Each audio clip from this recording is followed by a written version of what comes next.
Hello guys, नमस्कार। कैसे हैं आप सब गाइस। बजट 2021 के बाद हमें बहुत सुनने को मिल रहा है कि स्मॉल कंपनीज की डेफिनेशन चेंज हो गई। अरे भाई, डेफिनेशन चेंज हो गई तो उसका इम्पैक्ट भी तो बताओ।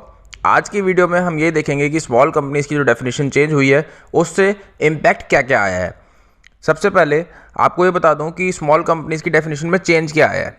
पहले जो स्मॉल कंपनीज थी उसको कैटेगराइज किया जाता था अगर उसकी पेड अप कैपिटल 50 लाख तक होती थी और टर्नओवर 2 करोड़। अब इन लिमिट को बढ़ा के कर दिया गया है कि पेड अप कैपिटल जो है 50 लाख से बढ़ाकर 2 करोड़ कर दी गई है और टर्नओवर 2 करोड़ से बढ़ाकर 20 करोड़ कर दी गई है। तो जिस भी कंपनी के पेड अप कैपिटल 2 करोड़ और टर्नओवर 20 करोड़ तक होगा उसको स्मॉल कंपनी ट्रीट किया जाएगा। और ये अंदाज़ा लगाया जा रहा है कि जो ये डेफिनेशन चेंज की है इससे मोर देन 2 लाख कंपनीज़ को फ़ायदा होगा। लेकिन कुछ कंपनीज़ ऐसी हैं जिनको स्मॉल कंपनीज़ के डेफिनेशन में मर्ज नहीं किया जा सकता, जैसे कि एक पब्लिक कंपनी, सेक्शन 8 की कंपनी और कोई सब्सिडरी कंपनी या वो कंपनी जो किसी स्पेशल एक्ट के अंदर गवर्न की जाती है।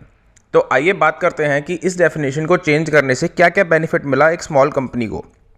गाइस, नॉर्मली एक कंपनी को एक साल में मिनिमम 4 बोर्ड मीटिंग्स हेल्ड करनी होती हैं, लेकिन स्मॉल कंपनीज के लिए क्या बेनिफिट है कि वो एक साल में केवल 2 बोर्ड मीटिंग भी होल्ड कर सकती है। उसके बाद सेकंड, नॉर्मल कंपनी को कैश फ्लो स्टेटमेंट बनाना ज़रूरी होता है, लेकिन स्मॉल कंपनी के लिए यहाँ भी एडवांटेज है, उसको कैश फ्लो स्टेटमेंट अपनी बनाने की ज़रूरत नहीं है। थर्ड, एनुअल रिटर्न जो जाती है आरओसी में, उसमें क्या होता है कि डायरेक्टर और कंपनी सेक्रेटरी या चार्टर्ड अकाउंटेंट इन दोनों को साइन करना होता है। लेकिन अब क्या होगा कि एनुअल रिटर्न में केवल कंपनी सेक्रेटरी या केवल एक सिंगल डायरेक्टर के साइन से भी वो रिटर्न वैलिडेट हो जाएगी। फोर्थ बेनिफिट क्या है, normally section 139 sub section 2 of the companies act कहता है कि हर 5 साल में ऑडिटर को रेगुलेट होना चाहिए, मतलब 5 साल के बाद ऑडिटर दोबारा अपॉइंट होना चाहिए।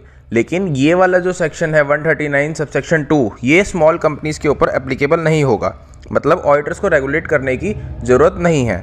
और फिफ्थ, हमारा लास्ट बेनिफिट क्या है, कोई भी रेगुलेटरी वायलेशन किया होता है, कोई भी कंप्लायंस फॉलो नहीं होती, तो जो स्मॉल कंपनीज़ के ऊपर पेनल्टीज़ हैं वो नॉर्मल कंपनीज़ के कंपैरेटिवली काफ़ी कम लगती हैं। तो गाइस, आज हमने देखा कि जो बजट 2021 में स्मॉल कंपनीज़ की डेफिनेशन में चेंज आया है उससे स्मॉल कंपनीज़ को बहुत सारे बेनिफिट्स हैं।